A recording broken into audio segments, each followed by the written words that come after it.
தீபாவுக்கு முகூர்த்த புடவை எடுத்துருந்தாங்க. அப்போ அந்த முகூர்த்த புடவை எடுத்ததுமே வந்து அபிராமி சொல்கிறாங்க, இது கோயிலில் போய் வந்து சாமிகிட்ட வச்சு கும்பிட்டுட்டு எடுத்துடுவா. அப்படிங்கும்போது தீபாவும் மைதிலியும் வந்து கோயிலுக்கு போகிறாங்க. போயிட்டு அவங்க அந்த புடவையை வந்து சாமி கால்மாட்டில் வச்சு அவங்க சாமி கும்பிட்டுட்டு அவங்க எடுத்துகிட்டு வராங்க. இங்கே பார்த்தோம்னா ரம்யாவை தான் காட்டுறாங்க. ரம்யா வந்து ஒரு ரவுடியை செட் பண்ணுறாங்க. இப்போ தீபா வந்து கொஞ்ச நேரத்தில் வருவா, அவள் கையில் வந்து ஒரு புடவை கவர் இருக்கும், அதை நீ எடுத்துகிட்டு வந்துடு அப்படின்னு சொல்லவும் சரின்னு சொல்லிட்டு ரவுடியும் வந்து காத்துட்ருக்குறாங்க. அப்போ தீபாவும் மைதிலியும் வந்து சாமி கும்பிட்டுட்டு அந்த புடவையை எடுத்து கையில் கொண்டுட்டு வந்துட்டு இருக்கிறாங்க. அந்த ரவுடி பார்த்தோம்னா அந்த புடவை வந்து அவங்க தூக்கிட்டு வந்துருந்தாங்க. அவங்க பின்னாடியே துரத்திட்டு தீபாவும் மைதிலியும் கொஞ்சம் தூரம் ஓடி வராங்க. ஆனால் அந்த ரவுடி எங்கே போனார்னு தெரியல. அப்போ தீபா வந்து அழ ஆரம்பிச்சிருந்தாங்க. ஐயோ என்ன அண்ணி இந்த மாதிரிக்கு ஆகிப்போச்சுது, நான் எவ்வளோ ஆசைப்பட்டு நம்ம அந்த முகூர்த்த புடவையை நம்ம சாமிகிட்ட வச்சு நம்ம கும்பிட்டுட்டு வந்தோம், இந்த மாதிரிக்கு ஆகிப்போச்சு அப்படின்னு சோகத்தோடு இருக்கும்போது இப்போ என்ன பண்ணுறதுக்கு, இதெல்லாம் பார்க்கும்போது ரொம்பவே அபசோகனமாக நடந்த மாதிரிக்கு இருக்குது அப்படிங்கவோ அப்போ மைதிலியும் சொல்கிறாங்க, ஆமாம் தீபா எனக்கு கூட பயமாக தான் இருக்குது, சரி இப்போ நம்ம என்ன பண்ணுறதுக்கு, அவன் எங்கே போனானே தெரியல அப்படின்னு சொல்லிட்டு இருக்கிறாங்க. அடுத்து அவங்க ரெண்டு பேருமே வீட்டுக்கு வந்துருந்தாங்க. வீட்டுக்கு வந்ததுமே பார்த்தோம்னா தீபா வந்து அபிராமிகிட்ட சொல்கிறாங்க இந்த மாதிரிக்கு ஆகிப்போச்சு அப்படிங்கிறாங்க. இதை கிட்டதுமே அபிராமியும் சொல்கிறாங்க, என்ன தீபா இந்த மாதிரிக்கு ஆகிப்போச்சுது அப்படின்னு சொல்லவும், ஆமாத்த எனக்கு என்னமோ ரொம்பவே கஷ்டமாக இருக்குது, கவலையாகவும் இருக்குது, இப்போ என்ன பண்ணதுக்குன்னே தெரியல அப்படிங்கிறாங்க. சரி தீபா நீ கவலைப்படாத, அதே மாதிரிக்கு ஒரு புடவை வேணால் நம்ம வாங்கிடலாம் அப்படின்னு சொல்லவும் அப்போ வந்து அபிராமி நினைக்கிறாங்க, என்னது இந்த மாதிரிக்கு அபசகுணமாக நடக்குது, முகூர்த்த புடவை காணாமல் போச்சுது, இப்போ தீபாட்ட வர நம்ம வந்து ஃபீல் பண்ணி சொல்லிட்டு இருந்தோம்னா அவன் இன்னும் கஷ்டப்பட ஆரம்பிச்சிருவா, ஆனால் வந்து எந்த தப்பும் நடந்துடக்கூடாது அப்படின்னு சொல்லிட்டு அவங்க சாமிகிட்ட நின்று அவங்க கும்பிட்டுட்டு இருக்கிறாங்க. கார்த்திக்கும் தீபாவுக்கும் நல்லபடியாக இந்த கல்யாணம் நடக்கணும், எந்த தப்பும் நடந்துடக்கூடாது, ஏற்கனவே ஜோசியர் வந்து சொல்லியிருக்காருன்னு சொல்லிட்டு ஜானகி அம்மாவும் அவங்க கணவரும் சொன்னாங்க.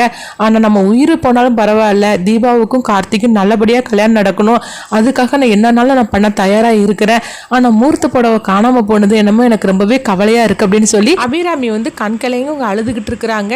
எந்த தப்பும் நடந்துடக்கூடாது, அவங்க ரெண்டு பேருக்கும் நல்லபடியாக கல்யாணம் நடக்கணும் அப்படின்னு அபிராமி வந்து அவங்க சாமிகிட்ட வேண்டி அவங்க வந்து கும்பிட்டுட்டு இருக்கிறாங்க.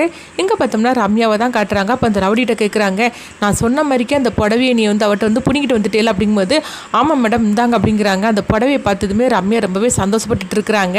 இந்த புடவையை நீ முகூர்த்த புடவையை கட்ட போகிற, எக்காலத்துக்கும் வந்து அது நடக்கவே செய்யாது, இந்த புடவையை என்னை நெருப்பு வச்சு நான் கொளுத்துறேன் பாரு அப்படின்னு சொல்லிட்டு ரம்யா அந்த புடவை வாங்கிட்டு அவங்க போயிருந்தாங்க. எங்கே பார்த்தோம்னா தீபாவை தான் காட்டுறாங்க. தீபா வந்து ரொம்பவே சோகத்தோடு உட்காந்துட்டு இருக்கும்போது அப்போ அங்கே கார்த்தி வந்து கையில் ஒரு கவரோட வராங்க. அப்போ தீபாட்ட வந்து அந்த கவரை கொடுக்கவும் தீபா என்னங்க அப்படின்னு சொல்லி கேட்குறாங்க. அதை பிரித்து பாருங்க அப்படிங்கிறாங்க. பிரித்து பார்த்ததுமே தீபா ரொம்பவே சந்தோஷப்பட ஆரம்பிச்சிருந்தாங்க. ஏன்னா தீபாவுக்கு பிடிச்சமான ஒரு புடவையை தான் அவங்க எடுத்து வச்சுருந்தாங்க. ஆனாலும் வந்து கார்த்தி வந்து ஒரு பிடிக்காத புடவையை பிடிச்ச மாதிரிக்கு அவங்க சொன்னாங்க.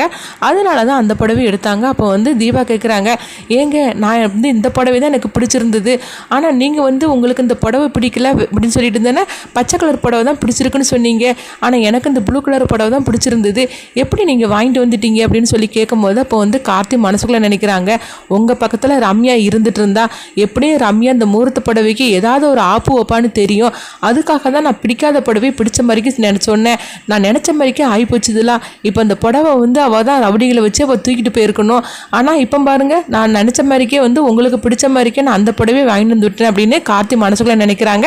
அப்போ அது எதுவுமே தீபாட்ட வெளிக்காட்டிக்காமல் அப்போ தீபாட்ட சொல்கிறாங்க, உங்களுக்கு இந்த புடவை தான் பிடிச்சிருந்துன்னு எனக்கு தெரியும், உங்களுக்கு சர்ப்ரைஸாக காட்டுறதுக்காக தான் நான் வந்து சும்மா நாளுக்கும் எனக்கு ஒரு பிடிக்காத புடவை பிடிச்ச மாதிரிக்கு சொன்னேன், உண்மையிலேயே எனக்கு இந்த புடவை தான் ரொம்ப பிடிச்சிருந்தது, இப்போ உங்களுக்கு சந்தோஷம் தானே, முகூர்த்த புடவையாக நீங்கள் இதை தானே கட்டணும்னு ஆசைப்பட்டீங்க, எனக்கும் அதுதான் ஆசை அப்படின்னு சொல்லவும் இதை பார்த்ததுமே தீபா ரொம்பவே சந்தோஷப்பட ஆரம்பிச்சிருந்தாங்க.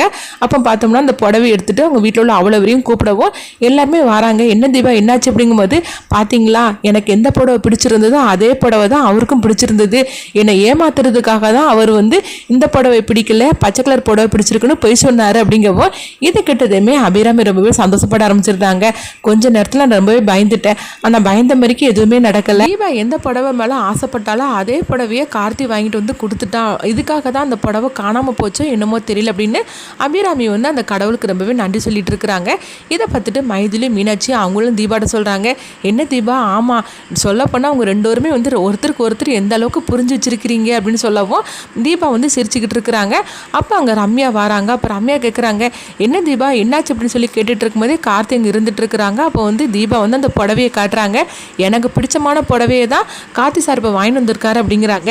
இது கேட்டதுமே ரம்யா அதிர்ச்சி அடைகிறாங்க. அப்போ கார்த்தி ரம்யாவை பார்க்குறாங்க, எனக்கு தெரியும் உங்கள் சதித்திட்டம்லாம் எனக்கு தெரியும், நீ தானே வந்து தீபா கையில் இருக்கிற புடவையை ரவுடியில் வச்சு நீ தானே வாங்கி வாங்கிட்டு வந்திருப்ப, எனக்கு தெரியும், அதுக்காக தான் இந்த மாதிரிலாம் நடிச்சேன் அப்படின்னு கார்த்தி மனசுல நினைக்கிறாங்க.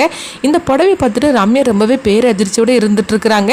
ஏன்னா தீபாவும் கார்த்தியும் ஒருத்தருக்கு ஒருத்தர் எந்த அளவுக்கு புரிஞ்சு வச்சிருக்கிறாங்க அப்படின்னு சொல்லிட்டு அவங்க ரொம்பவே அதிர்ச்சியோடு இருந்துட்டு இருக்கிறாங்க. அப்போ ரம்யா கேட்குறாங்க, அப்புறம் எதுக்காக நீங்கள் வந்து அந்த புடவை பிடிக்கல, இந்த படம் தான் பிடிச்சிருந்துன்னு மாற்றி சொன்னீங்க அப்படிங்கும்போது, ஆமாம் நான் வந்து தீபா மேலே எந்த அளவுக்கு நான் லவ் பண்ணுறேன்னு அவளுக்கு புரியணும்ல, அதுக்காக தான் அவளுக்கு நான் ஒரு சர்ப்ரைஸ் கொடுத்தேன் அப்படின்னு சொல்லவும் இதை கிட்டதுமே ரம்யா முறைச்சி பார்த்துட்டு இருக்கிறாங்க. அடுத்து பார்த்தோம்னா கல்யாண நாள் வந்துடுது. அப்போ கார்த்தி வந்து தீபாவை பார்க்குறாங்க. அப்போ தீபா வந்து கிளம்பிட்டு இருக்கிறாங்க. அப்போ கார்த்தி நினைக்கிறாங்க, இந்த கல்யாணம் எப்படியாவது நடக்கக்கூடாதுன்னு சொல்லிட்டு ஐஸ்வர்யா எப்படியும் ஒரு திட்டத்தை போடுவா, எப்படியாவது இந்த கல்யாணத்தை நடத்தியே காட்டணும், இங்கே வந்து தீபாட்ட வர சொல்ல முடியாது, ஆனாலும் வந்து தீபாட்ட வந்து நம்ம சொல்லிட்டு போகலாம் அப்படின்னு சொல்லிட்டு, தீபா நீங்கள் யார் கூப்பிட்டாலும் சரி தான், இந்த இடத்த விட்டு இந்த மண்டபத்தை விட்டு நீங்கள் வந்து வெளியே வந்துடக்கூடாது, நீங்கள் என் கண் பார்வையில் தான் இருக்கணும், அதே மாதிரி யாராவது உங்களுக்கு ஃபோன் பண்ணாலும் நீங்கள் உடனே எனக்கு சொல்லிடணும் அப்படிங்கிறாங்க. இது கிட்டதுமே தீபா கேட்குறாங்க, ஏன் என்னாச்சு கார்த்தி சார் அப்படிங்கும்போது, இல்லை நான் சொல்கிறது மட்டும் கேளுங்களேன் அப்படிங்கவும், அப்போ தீபா நினைக்கிறாங்க, எதுக்காக அவர் இந்த மாதிரிலாம் பேசிட்டு போகிறாரு, சரி நம்ம எது நடந்தாலும் சரி தான் அவர்கிட்ட சொல்லிடலாம் அப்படின்னு சொல்லிட்டு, சரி கார்த்தி சார் நீங்கள் கிளம்பலையே அப்படிங்கும்போது, ஆனால் அந்த கிளம்புற நீங்களும் வந்து ட்ரெஸ் எல்லாம் வந்து மாற்றுங்க அப்படின்னு சொல்லிட்டு அங்கேருந்து கிளம்பி போகிறாங்க. பார்த்தோம்னா தீபா வந்து அவங்க கிளம்பிட்டு இருக்கிறாங்க. அப்போ ரியா வந்து தீபாவுக்கு ஃபோன் பண்ணுறாங்க. அப்போ தீபா யார் அப்படின்னு சொல்லி கேட்கும்போது, நான் தான் ரியா பேசுகிறேன் அப்படிங்கிறாங்க. இதை கிட்டதுமே தீபா வந்து அதிர்ச்சி அடைகிறாங்க. எதுக்காக எனக்கு ஃபோன் பண்ணுற அப்படிங்கும்போது, இந்த கல்யாணம் நடக்காது அது சொல்கிறதுக்காக தான் உனக்கு ஃபோன் பண்ணுறேன், நீ ரொம்ப சந்தோஷப்பட்டுட்டு நீ கல்யாணத்துக்கு கிளம்பிட்டு இருப்பியே, ஆனால் இந்த கல்யாணம் நடக்கவே செய்யாது அப்படிங்கிறாங்க. இதை கிட்டதுமே தீபா அதிர்ச்சி அடைகிறாங்க. இங்கே பாரு, ஏற்கனவே ஜெயிலுக்கு போயிட்டு வந்திருக்கிற, நான் அடுத்தது ஜெயிலுக்கு போய் தயாராகிட்டியா அப்படின்னு சொல்லும் போது, நான் ஜெயிலுக்கு போகணும் இல்லையோ, ஆனால் அந்த கல்யாணம் நடக்காது, நீ ஆசைப்பட்டு நீ வந்து கார்த்தி கூட சேர்ந்து வாழணும்னு சொல்லி ஆசைப்பட்டுட்டு இருக்கிறேல்ல, அந்த ஆசை நடக்கவே நடக்காது அப்படின்னு சொல்லிட்டு ரியா ஃபோனை வச்சுருந்தாங்க. இதை கிட்டதுமே தீபாவுக்கு என்னமோ புரியாமல் முழிச்சிட்டு இருக்கிறாங்க.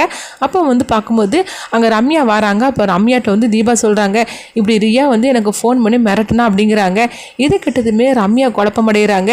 ரியா எதுக்காக இந்த நேரத்தில் இவளுக்கு ஃபோன் பண்ணுனா அப்படின்னு சொல்லிட்டு அவங்க நினைக்கிறாங்க. அப்போ வந்து ரம்யா சொல்கிறாங்க, அதை பற்றிலாம் நீ ஒன்றும் நினைக்காத, இந்த கல்யாணம் நல்லபடியாகவே நடக்கும், நீ ஒன்றும் பயப்படாது அப்படின்னு சொல்லிட்டு, சரி இந்த விஷயத்தை வந்து நீ கார்த்தி சார்கிட்ட எதுவும் சொல்லிட வேண்டாம் அப்படிங்கிறாங்க. இல்லையே, கார்த்தி சார் வந்து என்கிட்ட சொல்லியிருக்கிறாரு, என்ன நடந்தாலும் சரி என்கிட்ட வந்து நீ சொல்லணும்னு சொல்லியிருக்காரு அப்படிங்கும்போது, அவர் அப்படி தான் சொல்லுவார், ஆனால் இப்போ நீ இந்த விஷயத்தை பற்றி சொல்லிட்டேன்னா அவர் பயப்பட ஆரம்பிச்சிருவார், அப்புறமா இந்த கல்யாணத்தில் வந்து அவர் சந்தோஷமாகவே இருக்க மாட்டார், அதனால் இதை பற்றி நீ எதுவும் சொல்லிடாது அப்படிங்கவோ, ஆமாம் ரம்யா நீ சொல்கிறது கூட கரெக்டு தான், சரி நான் ரியாவை ஃபோன் பண்ணதை நான் சொல்ல மாட்டேன் அப்படிங்கிறாங்க. அடுத்து பார்த்தோம்னா வந்து அவங்க ரம்யா வந்து ரியாவுக்கு ஃபோன் பண்ணுறாங்க. என்ன ரியா, நீ எதுக்காக இப்போ தீபாவுக்கு ஃபோன் பண்ணுன, நான் ஒரு திட்டத்தை போட்டு வச்சுருக்கிறேன், நீ என்னென்னா இந்த மாதிரிக்கெலாம் நீ பேசி எல்லாத்தையும் வந்து குழப்பம் பண்ணிடுவ போலுக்கு, நீ பேசாமல் கொஞ்சம் அமைதியாக இருந்தாலே போகிற அப்படிங்கும்போது, அப்போ ரியா சொல்கிறாங்க, ஏன் என்னாச்சு ரம்யா, நான் இப்போ ஃபோன் பண்ணாலும் என்ன தப்பு அப்படிங்கும்போது, நீ கொஞ்சம் பேசாமல் அமைதியாக நீ இந்த மாதிரிக்கெலாம் சொல்லிட்டு இருந்தேன்னா அப்போ கார்த்தி வந்து தீபாவை இன்னும் பாதுகாப்பாக வச்சுருக்க மாட்டாரா, அப்போ இந்த கல்யாணத்தில் வந்து ஏதோ நடக்க போகுதுன்னு சொல்லிட்டு அவர் முன்னெச்சரிக்கையாக ஏதாவது பண்ண ஆரம்பிச்சிருவாரு, அதனால் நீ கொஞ்சம் பேசாமல் அமைதியாக இரு, நான் ஒரு திட்டத்தை போட்டு வச்சுருக்கிறேன், அதனால் அது நடக்கிற வரைக்கும் நீ பேசாமல் அமைதியாக இரு அப்படிங்கும்போது, ரியாவும் சரி ரம்யா நீ சொல்கிற மாதிரிக்கு நான் நம்மளும் ஃபோன் பண்ண மாட்டேன் அப்படிங்கிறாங்க. அடுத்து பார்த்தோம்னா ரம்யாவை தான் காட்டுறாங்க. அப்போ மைதிலி மீனாட்சி வந்து தீபா கூட இருக்கிறாங்க. இவங்க ரெண்டு பேரையும் எப்படியாவது அனுப்பி விடணும் அப்படின்னு சொல்லிக்கிட்டு ரம்யா நினைக்கிறாங்க. அப்போ அவங்க ரூமுக்கு வராங்க. உங்க ரெண்டு பேரையும் ஆண்டி கூப்பிடுறாங்க அப்படிங்கிறாங்க. அப்போ மைதிலி சொல்கிறாங்க, மீனாட்சி நீங்கள் வேணா போயிட்டு வாங்க, நான் தீபா கூட இருக்கிறேன் அப்படிங்கும்போது, இல்லை உங்க ரெண்டு பேரையும் தான் அவசரமாக கூப்பிட்டாங்க அப்படிங்கிறாங்க.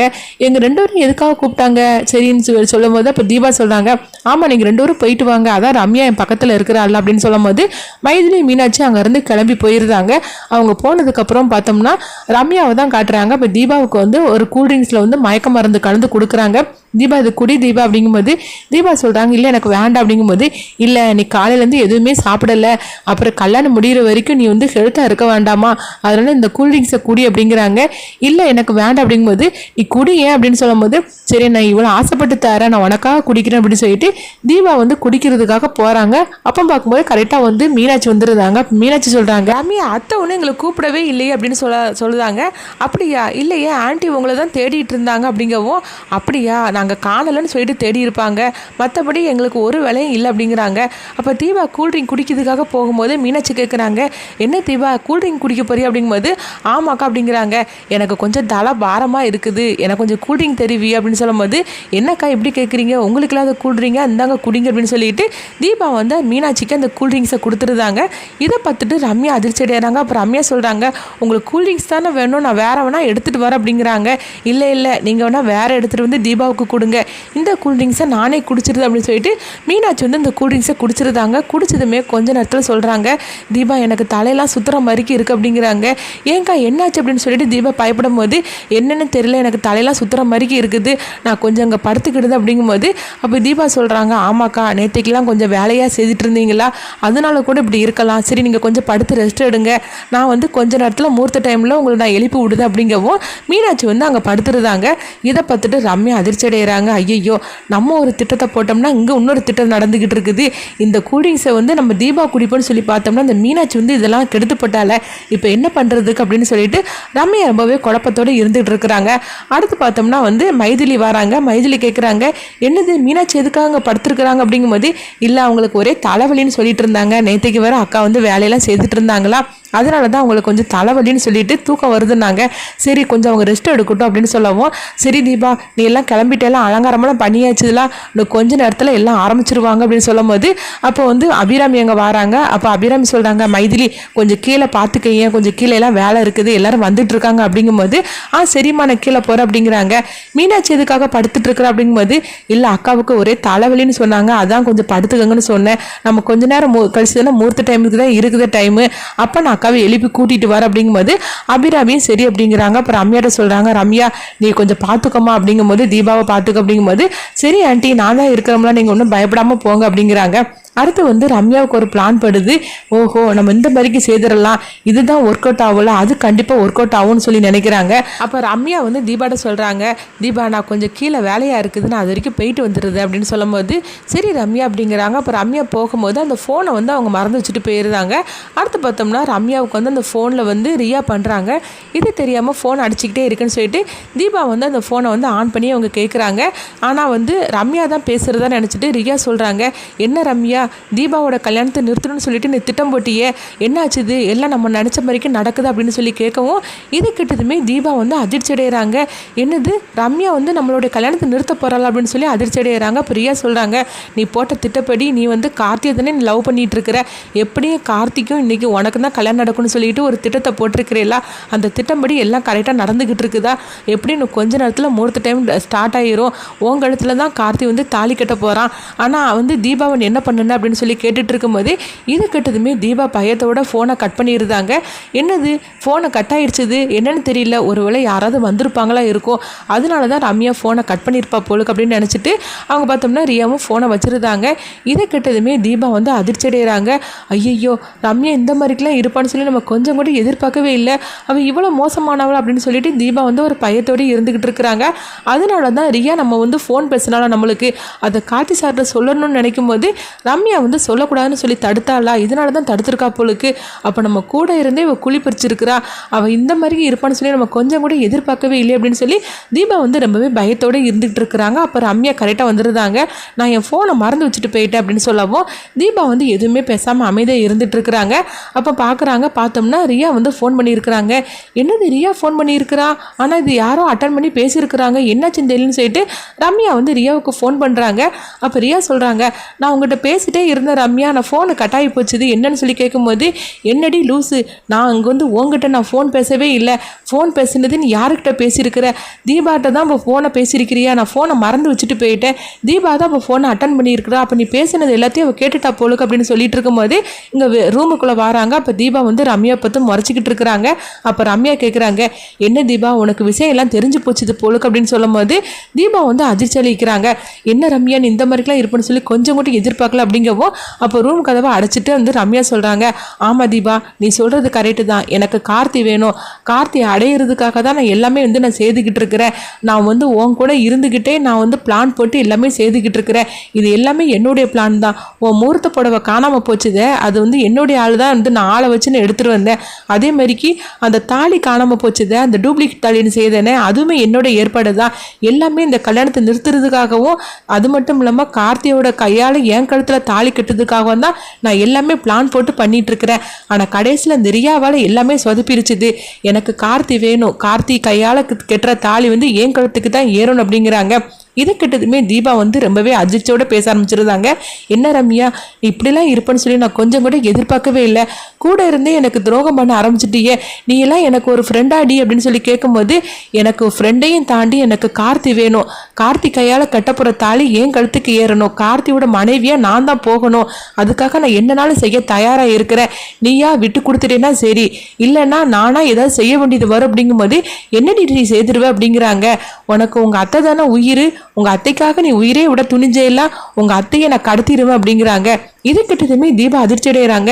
என்ன ரம்யா நீ சொல்கிற அப்படிங்கும்போது, ஆமாம் உங்கள் அத்தையை வந்து கடத்துறதுக்காகவே 4-5 பேரை நான் செட் பண்ணதுக்காக தான் நான் கீழே இறங்கி போனேன், இப்போ நான் ஊன்னு சொல்லிட்டா போகிறோம், உங்கள் அத்தையை கடத்தி அவங்க கதையே முடிச்சிருவாங்க, இப்போ நீ என்ன சொல்கிற, நீ வந்து கார்த்தி எனக்காக விட்டு கொடுக்குறியான்னு என்ன பண்ண போகிற அப்படின்னு சொல்லவும், இது கிட்டதுமே தீபாவுக்கு என்ன பண்ணுறதுன்னு தெரியல. தீபா வந்து வேறு வழி இல்லாமல் தன்னுடைய உயிராக நினைக்கிற கார்த்தியை விட்டு கொடுக்க அவங்க துணிஞ்சிருந்தாங்க. ஏன்னு பார்த்தோம்னா தன்னுடைய அத்தையை காப்பாற்றணும், வேறு வழி இல்லை, இந்த உண்மையை சொன்னால் அத்தையோட உயிருக்கே ஆபத்து, அதனால் இப்போ என்ன பண்ணுறதுக்கு அத்தையை எப்படியாவது காப்பாற்றுன்னு சொல்லிட்டு தீபா வந்து அந்த கல்யாணத்துக்கு சம்மதிச்சிருந்தாங்க. சரி ரம்யா நீ சொன்ன மாதிரிக்கே நான் அந்த கல்யாணத்துக்கு சம்மதிச்சிருந்தேன் அப்படிங்கிறாங்க. இது கிட்டதுமே ரம்யா சந்தோஷப்பட ஆரம்பிச்சிருந்தாங்க. நான் நினச்ச மாதிரிக்கே என் திட்டத்துக்கு வந்து நீ ஒத்துழைச்சிட்ட, இதான் நீ கரெக்டான செய்யக்கூடிய ஆளாக்கும், என் ஃப்ரெண்டுலாம் என்ன தான் இருந்தாலும் அதாவது எனக்கு பிடிச்ச நீ ஃப்ரெண்டுலாம் அப்படிங்கும்போது நீ ஃப்ரெண்டுன்னு மட்டும் சொல்லிடாத, நீ வந்து ஃப்ரெண்டுன்னு சொல்லிக்கிட்டு எவ்வளோ பெரிய துரோகம் செய்துட்ட, அதனால் நம்மள என்ன ஃப்ரெண்டுன்னு மட்டும் சொல்லிடாத, நீ இவ்வளோ பெரிய துரோகியான இருப்பேன்னு சொல்லி நான் கொஞ்சம் கூட எதிர்பார்க்கவே இல்லை, உன் முகத்திலேயே முழிக்கக்கூடாது, ஆனால் எங்கள் அத்தை வந்து உயிரோடு எனக்கு வேணும், எங்கள் அத்தைக்காக நான் இதை பண்ண நான் துணிஞ்சிட்டேன் அப்படிங்கிறாங்க. சரி நீ சீக்கிரமாக வந்து நீ கட்டின புடவைலாம் எனக்கு தான் அப்படின்னு சொல்லி கேட்கும்போது தீபாவும் வந்து அவங்களுடைய மேக்கப்பு அவங்க கட்டின புடவை எல்லாத்தையும் வந்து ரம்யாவுக்காக கொடுக்குறாங்க. அடுத்து பார்த்தோம்னா ரம்யா வந்து முகத்தில் பூவை கட்டின மாதிரிக்கு இருக்கிறாங்க. மைதிலி வந்து கதவை தட்டவும் இப்போ தீபா வந்து ஒளிஞ்சிக்க சொல்லவும் அப்போ வந்து தீபா வந்து ஒரு ரூமில் போய் ஒளிஞ்சிக்கிட்டுதாங்க. அப்போ பார்க்கும்போது ரம்யா வந்து அவங்க முகத்தில் பூ கட்டி இருக்கனால அவங்க டோரை திறக்கிறாங்க. தீபா நினச்சிட்டு ரம்யாவை கூட்டிகிட்டு போகிறாங்க.